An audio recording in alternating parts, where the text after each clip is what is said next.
A paz do Senhor, povo de Deus, que a graça do Senhor Jesus esteja sobre cada um de vós. Quem nos fala aqui é Israel Lucas. Servimos ao Senhor como pastor auxiliar na Igreja Evangélica Assembleia de Deus aqui em Caxias, no estado do Maranhão. E temos como pastor presidente o pastor Caetano Jorge Soares. E para a honra e glória do nome do Senhor, nós iremos dar continuidade nas ministrações da Escola Bíblica Dominical, revista de adultos do primeiro trimestre de 2024. Lição esta que tem como tema principal o corpo de Cristo, origem, natureza e vocação da igreja no mundo. Louvado seja o nome do Senhor. E hoje nós iremos ministrar a lição de número 18, que tem como tema o ministério da igreja. Texto áureo, Efésios capítulo 4, verso 11, que nos ensina: e ele mesmo deu uns para apóstolos e outros para profetas, e outros para evangelistas, e outros para pastores e doutores. Em outras versões aparece pastores e mestres. A verdade prática nos ensina os dons ministeriais foram dados com o objetivo de edificar a igreja e promover a maturidade de seus membros. Olha como isso é importante nós entendermos. Você que é novo aqui em nosso canal, seja bem-vindo. Se não é inscrito, inscreva-se por gentileza. Deixe o seu gostei, comente aqui embaixo alguma dúvida que você tenha, alguma sugestão, para que possamos nos conhecer.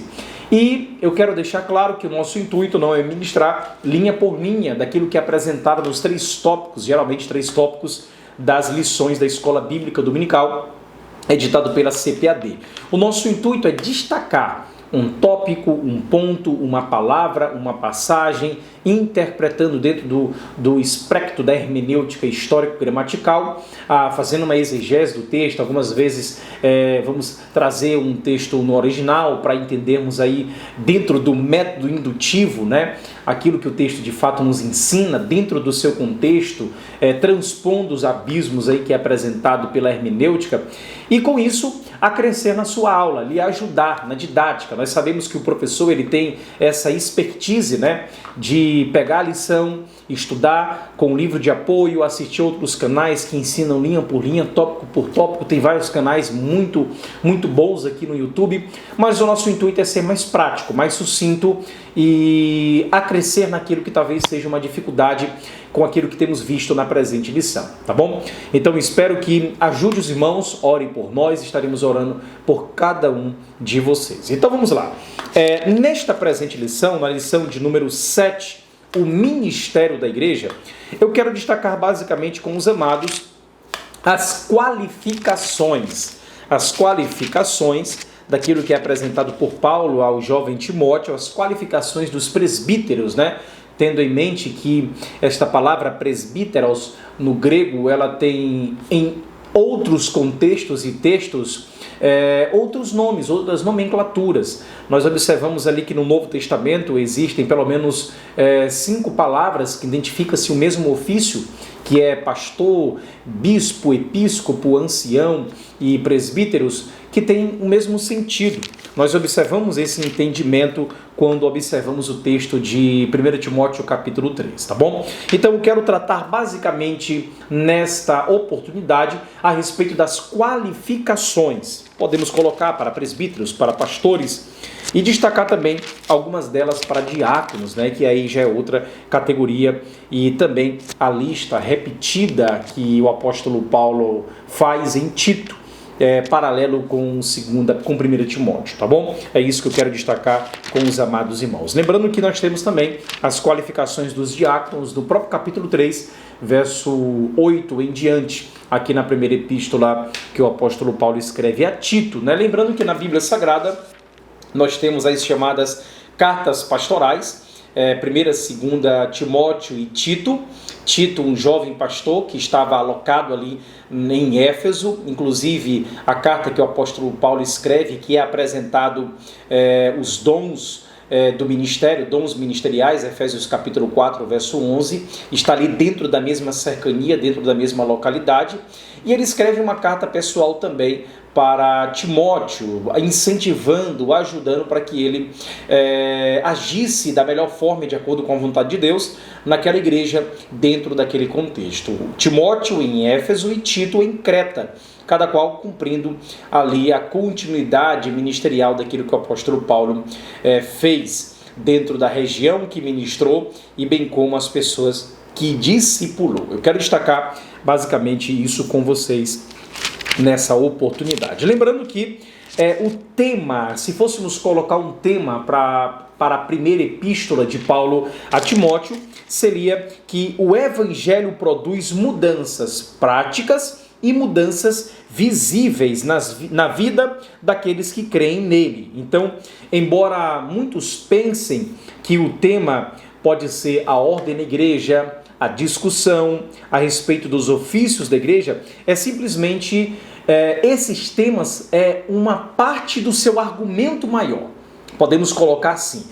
Geralmente nós olhamos para a carta do apóstolo Paulo ao jovem Timóteo, trazendo principalmente as listas das qualificações para presbíteros, para diáconos, mas nós devemos entender que o tema unificador, o seu argumento maior, tem a ver com o evangelho que produz mudanças práticas, mudanças visíveis na vida daqueles que creem na pessoa do Senhor Jesus Cristo. Nós sabemos também que o apóstolo Paulo, ele estava aqui na primeira epístola ao jovem Timóteo, combatendo os falsos mestres, combatendo as heresias. Nós observamos em todo o texto, desde o capítulo 1 até o capítulo 6, o desvio da fé, os falatórios inúteis, a apostasia, as heresias que eram apresentadas, aqueles que blasfemavam, aqueles que estavam obedecendo espíritos enganadores. Nós temos diversos temas e tópicos que o apóstolo Paulo trata e faz com que Timóteo repense e olhe e analise essa verdade do evangelho que produz mudanças práticas e visíveis, né? Então, é uma carta muito importante para os tempos modernos, porque nos incentiva a permanecermos fiel na sola escritura, no poder e na verdade da palavra de Deus. E o texto-chave que eu quero destacar com vocês hoje, eu até incentivo que os amados abram esse texto, 1 Timóteo capítulo 3, verso 1 em diante, onde é destacado as qualificações para presbíteros. E também alguns desses tópicos em que irei destacar repetido também em Tito. E eu quero fazer esse paralelo com os amados irmãos. Entendendo que dentro desse bloco de argumento que é apresentado na primeira epístola de Paulo a Timóteo, a partir do capítulo 2, verso 1, até o capítulo 3, verso 13, nós temos aquilo que podemos chamar de descrições de uma vida moldada pelo Evangelho. Ok? Então, dentro desse bloco, do capítulo 2, verso 1 até o 3, verso 13, nós temos aí várias descrições da vida de alguém que foi moldado, né, pelo Evangelho, pelo poder do Senhor Jesus Cristo. É assim que nós entendemos esse trecho e essa parte deste argumento maior. Então, vamos lá destacar. Nós sabemos que no Novo Testamento, já falei isso, nós temos essas nomenclaturas para pastor, presbíteros, ancião, nós temos episcopo, bispo e o pastor. Nós temos aqui várias qualificações, várias nomenclaturas que apresentam essa qualificação, especialmente em 1 Timóteo capítulo 3, tá bom? Então eu quero destacar com vocês rapidamente aqui, capítulo 3, verso de número 1 até o verso de número 7. O irmão acompanhe na sua Bíblia, a minha versão é a Nova Almeida atualizada, estou com um texto sagrado aqui aberto na minha frente. Diz assim a palavra do Senhor: fiel é a palavra. Se alguém deseja o episcopado, excelente obra almeja. É necessário, pois, que o bispo seja irrepreensível, esposo de uma só mulher, moderado, sensato, modesto, hospitaleiro, apto para ensinar, não dado ao vinho, nem violento, porém cordial, inimigo de conflitos, não avarento, e que governe bem a própria casa, criando os filhos sob disciplina, com todo respeito, pois se alguém não sabe governar a própria casa, como cuidará da igreja de Deus? Que o bispo não Seja recém-convertido, para não acontecer que fique cheio de orgulho e incorra na condenação do diabo. É necessário também que ele tenha bom testemunho dos de fora, a fim de não cair na desonra e no laço do diabo. Olha como é importante nós entendermos estas qualificações. Nós devemos entender, dentro desse contexto do capítulo 3, verso 1 a 7, que depois do apóstolo Paulo lidar com algumas questões que surgiram relacionadas ao culto coletivo, ele inclui também dentro de seu argumento a proibição de algumas mulheres de não tomarem, de não assumirem funções de ensino e nem função de autoridade sobre a congregação. Então, Paulo, a partir desse momento, no capítulo 3, verso 1 a 7, ele começa a falar sobre quem deve exercer essas funções. E é importante destacar aqui, queridos professores, que ele não apresenta uma descrição da função de pastor. É importante nós percebermos isso, mas ele apresenta aqui dentro do contexto o caráter daquele que servirá neste ofício. É isso que devemos entender. Aqui ele está traçando o caráter. É uma lista de qualidades. Observe o texto. Esposo de uma só mulher, sensato, modesto, hospitaleiro. Aqui ele apresenta uma lista de qualidades. E essa lista, ela não tem como objetivo ser exaustiva, é apenas exemplificativa. E retrata basicamente o caráter de um cristão maduro. Isso não se aplica apenas ao ofício, ao chamado, à vocação para o ministério pastoral, mas é algo que todos nós como cristãos devemos perseguir, devemos ter como exemplo para a nossa vida e para a nossa piedade diante de Deus, daquilo que Ele quer de cada um de nós, ok? Então, observe aqui. Primeiro, capítulo 3, verso 2, irrepreensível. Repete-se também no capítulo 1, versos 6 e 7 de Tito, a mesma palavra, irrepreensível. Esposo de uma só mulher, capítulo 3, verso 2. Lá em Tito também repete, capítulo 1, verso 6, marido de uma só mulher. Capítulo 3, verso 2, ainda aparece a palavra sensato. Já em Tito, no capítulo 1, verso 8, aparece a palavra sóbrio. Capítulo 3, verso 2, aparece a palavra moderado. Capítulo 1, verso 8 de Tito aparece o termo tem domínio de si. São paralelos. Não tem correspondente da palavra modesto em Tito. Hospitaleiro aparece também em Tito, capítulo 1, verso 8. Capítulo 3, verso 8 fala apto para ensinar. Já em Tito fala tem poder para exortar, autoridade para exortar. Aqui também aparece a mesma palavra, o mesmo termo na frase, não é dada ao vinho, também em Timóteo e Tito. Não violento, porém cordial, lá em Tito aparece não é violento. Inimigo de conflitos, ou seja, lá em Tito aparece, até explicando melhor, não é arrogante e nem se irrita facilmente. Olha como isso é importante. Ele é inimigo de conflitos, é apaziguador. É assim que aparece em alguns textos. Não é avarento, ou seja, em Tito explica melhor, não é cobiçoso, ou seja, de torpe ganância. É assim que aparece lá em Tito, capítulo 1, verso 7. Eu até incentivo, leiam Tito, capítulo 1, do 6 até o 8. Vocês irão observar também as listas que aparecem lá em 1 Timóteo capítulo 3, tá bom? Capítulo 3, verso 4, cria os filhos sob disciplina.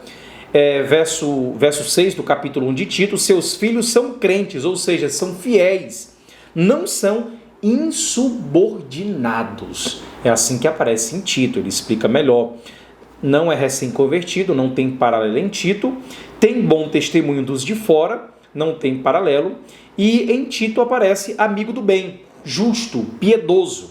É assim que aparece lá na lista de Tito, ok? Então nós temos aqui as qualificações para o ministério pastoral, para o exercício do ministério pastoral. Eu quero destacar rapidamente as qualificações para diáconos. Você pode ver a partir do verso 8, capítulo 3, até o verso 12. Respeitáveis, de uma só palavra, não inclinados a muito vinho, ele não cobiça ou de sorte da ganância, tem consciência limpa, experimentados, ou seja, maduros, irrepreensíveis, marido de uma só mulher e governam bem os seus filhos e a própria casa. São algumas qualificações que devemos entender. Igreja, queridos professores, tudo isso é um tópico que está dentro daquilo que chamamos de piedade.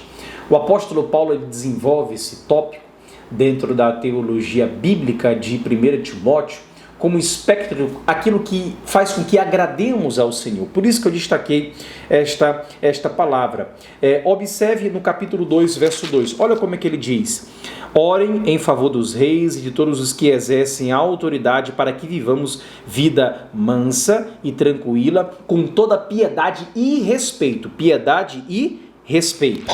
Observe agora o capítulo 2, verso 9 e o verso 10. Da mesma forma que as mulheres em traje decente se enfeitem com modéstia e com bom senso, não com tranças no cabelo, ouro, pérolas ou roupas caras, porém com boas obras, como convém às mulheres que professam ser piedosas. Segunda vez, observe o capítulo 3, verso 16, depois da lista das qualificações morais. Sem dúvida, grande é o mistério da piedade. Aí ele explica: aquele que foi manifestado na carne, foi justificado em espírito, visto pelos anjos, pregado entre os gentios, crido no mundo, recebido na glória.